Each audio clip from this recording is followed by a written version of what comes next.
الحمد لله الذي لا يبلغ مدته القائلون ولا يحصي نعمه العادون ولا يودي حقه المجتهدون الذي لا يدركه بعد الهمم ولا يناله غوث الفتن الذي ليس لصفته حد محدود ولا نعت موجود ولا وقت معدود ولا أجل ممدود فطر الخلائق بقدرته ونشر الرياح برحمته وابتدى بالصخور ميدان أرضه جلت عظمته الصلاة والسلام وتحية والإكرام على نبي المكي المدني القرشي التهامي الأبتهي الهاشمي مولانا ومولى الثقلين جد الحسنين أبي القاسم المحمد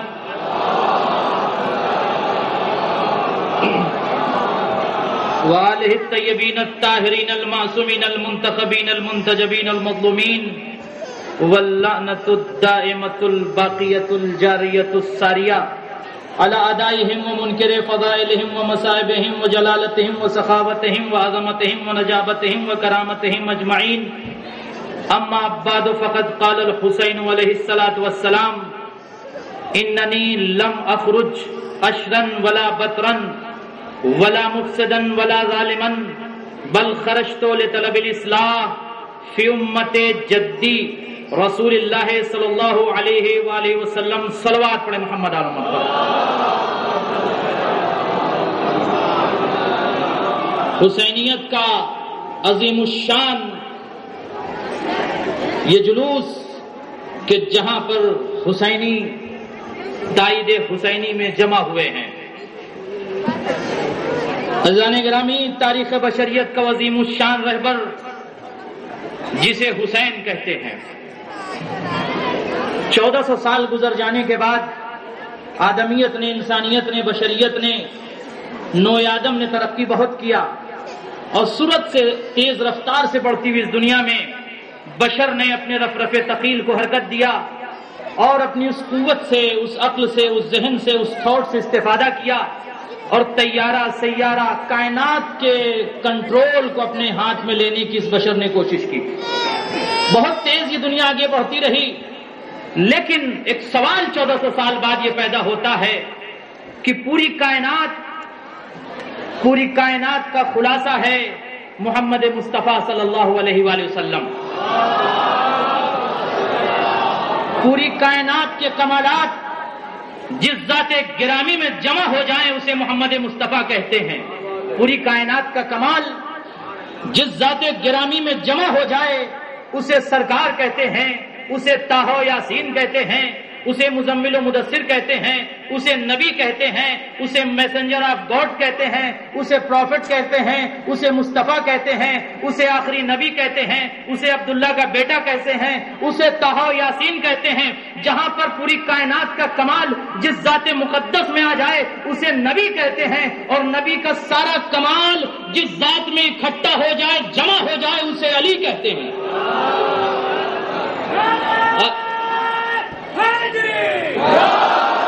پوری کائنات عالم کا کمال جس ذات میں جمع ہو جائے اسے نبی کہتے ہیں، اور نبی کا سارا کمال جس ذات میں جمع ہو جائے اسے علی کہتے ہیں. اور علی کا سارا کمال علی کا قوت، ہمت، شہامت، صبر، استقامت، استقرار، سارا کمال جس ذات میں جمع ہو جائے اسے حسین کہتے ہیں.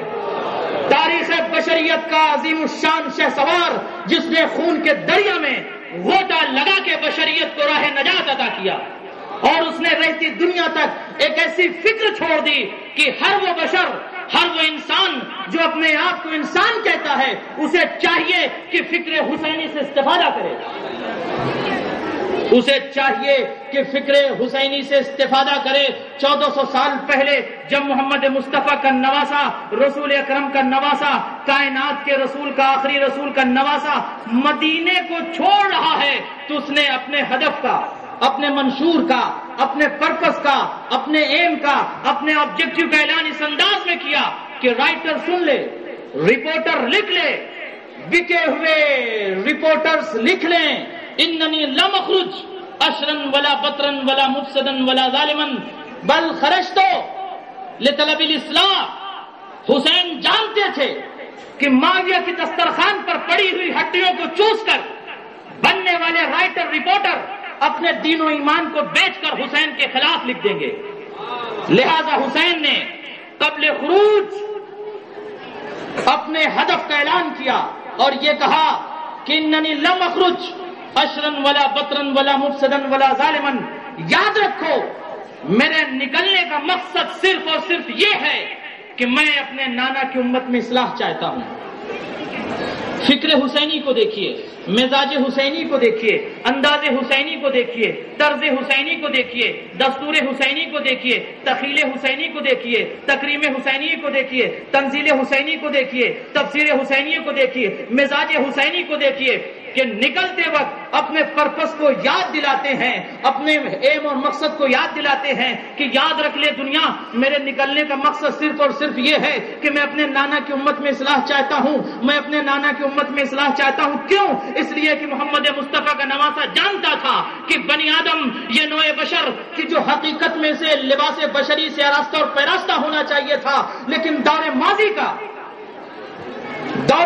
کا سب سے بڑا آتنکوادی اور سب سے بڑا ٹیررسٹ یزید نامی جو انسانیت کے روپ کو بدل رہا تھا، ایک خطرناک بیماری جو مزاج بشر میں یزید نامی داخل ہو رہی تھی، اور پوری کائنات یزید کے طغیان کے سامنے، یزید کے ظلم کے سامنے، یزید کے دبدبے کے سامنے پوری کائنات اپنے گھٹنوں کو ٹیک رہی تھی. اور یزید نشے کی عالم میں شام کے تخت پر بیٹھ کر یہ اعلان کر رہا تھا کہ لعبت ہاشم بالملک، بنی ہاشم نے کھیل کھیلا ہے.